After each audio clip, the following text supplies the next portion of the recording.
A little while after the First World War, there were some people who were greatly concerned about the veterans, the people who'd come back from that great conflict. There was a chap called Gerard Kennedy Tucker who gathered a trusty band of followers to do something about those people who'd been left behind. And Gerard Kennedy Tucker went on to found the Brotherhood of St. Lawrence, and one of the things that he did was out here on Carrum Downs in what was an orchard, is he built arguably the first deliberate social housing development in Australia's history as far as we can tell. This settlement, as it was referred to, has transitioned over the years to where it got to in around about 2000, which was run down. It was beyond its use-by date. So we had the opportunity to purchase this site from the Brotherhood of St. Lawrence, and they had some things that were really important to them. They wanted to make sure that the elderly, frail, vulnerable residents were maintained in place. That creates a certain challenge when you redevelop a site and you have people living in their residences dotted all across the site. Wattlewood, far and above, is the most interesting one that we've undertaken. It's a significant challenge in terms of the market risk position that we've taken in order to fund the affordable housing. Just the fact that, again, the site's a brownfield site and there are challenges associated with that sort of development.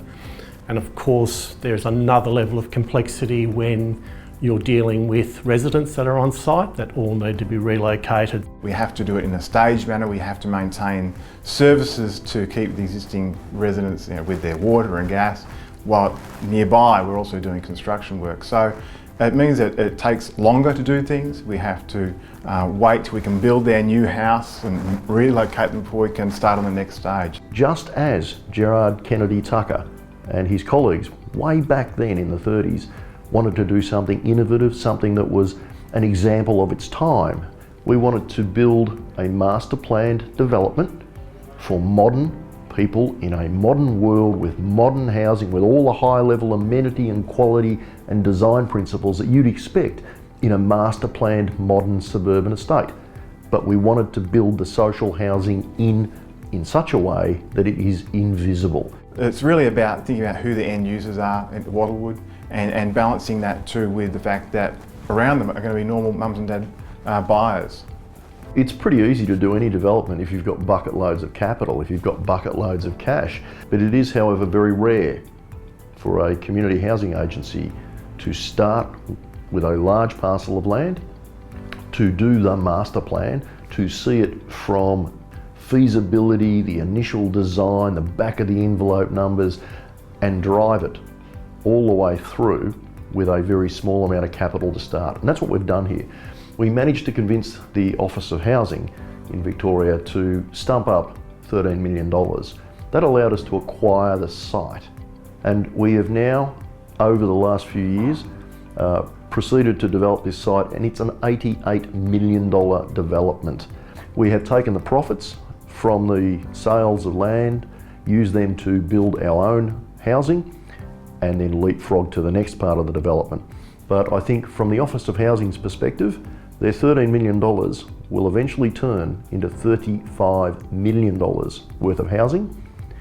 And that is in essence the development profit that we take out of the development and put back in the form of built housing. High quality, high level amenity, really well designed housing that fits seamlessly in this master planned development.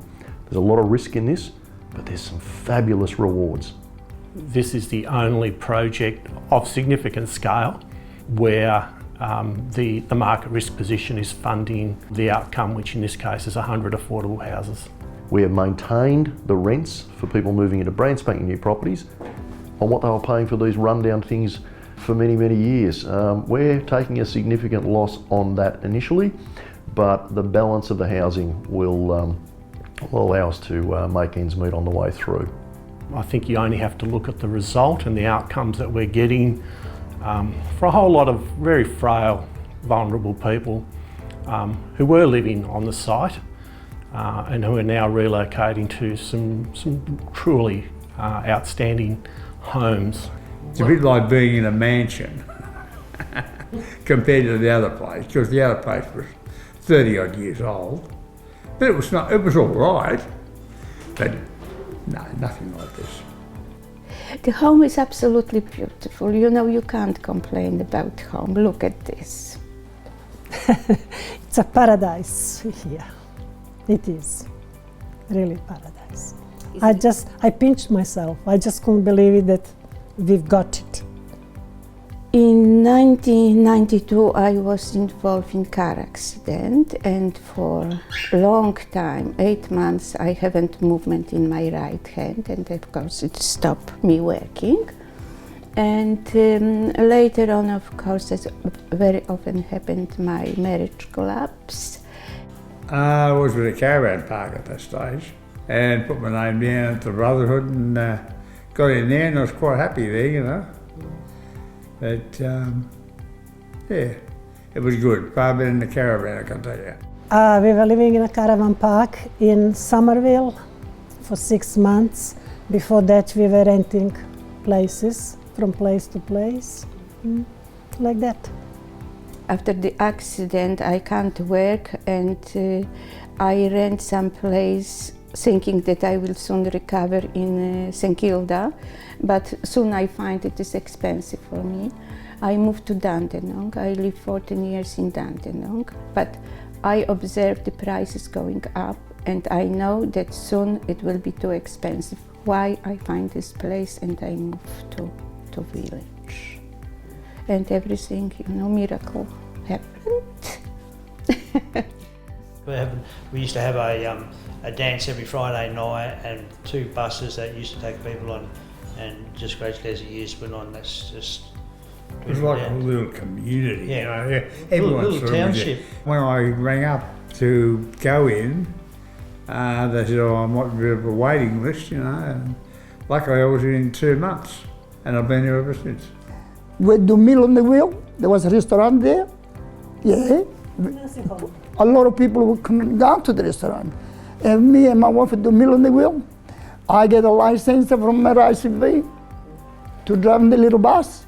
And I used to take these people shop every Friday and help them with the shop because old people. And I take them for a picnic once a week. And we had 18 years, a beautiful time there. And now we got nearly 2 years, a lovely time because we got the house and a lot of people went already. We're very happy people. Myself, I love it. We're just enjoying it every moment. In the morning, especially in the first couple of months when we moved in, I just got up and I looked all around, and God says, what you doing in a sitting room? I said, I'm just looking and enjoying the new place. Yes, compared with the old ones.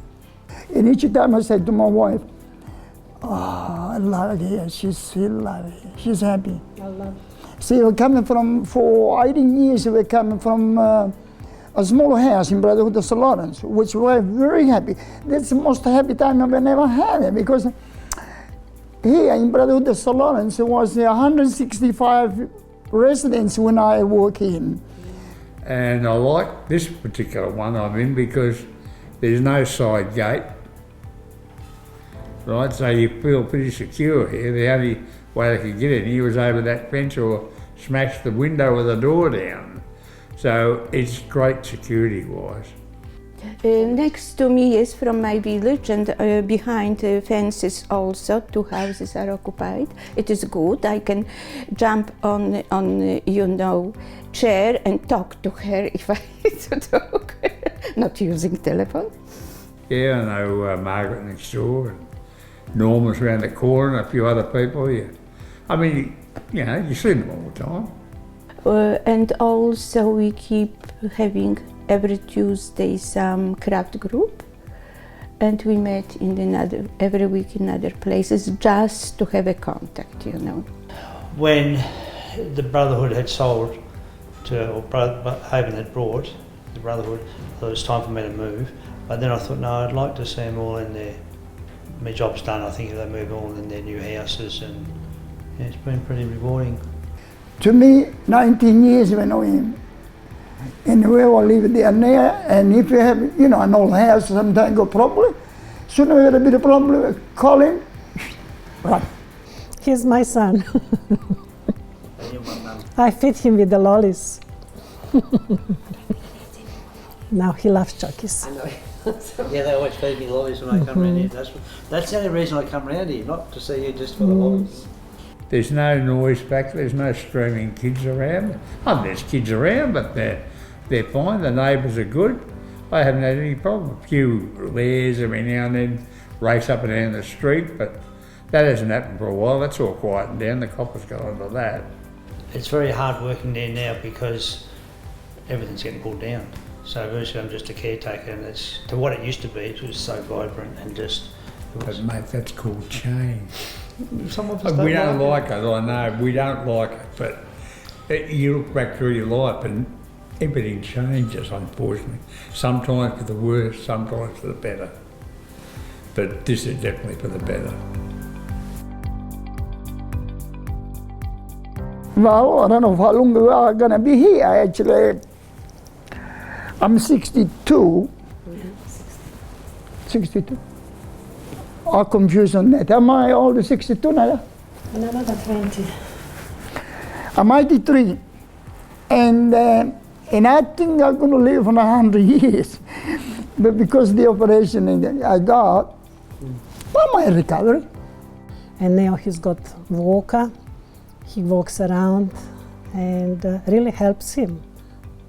The nurses are coming to change the dressings and everything. It's nice when you have a big rooms, big, place to accommodate the nurse, especially the nurse. His family are coming, all them. And have a room for everybody now.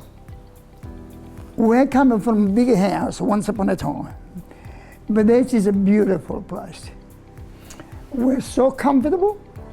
The neighbor we got next door, beautiful lady, and we have no neighbor on the other side. But all beautiful, nice, quiet area, and the house is beautiful. I really enjoy it. Thoroughly enjoy it.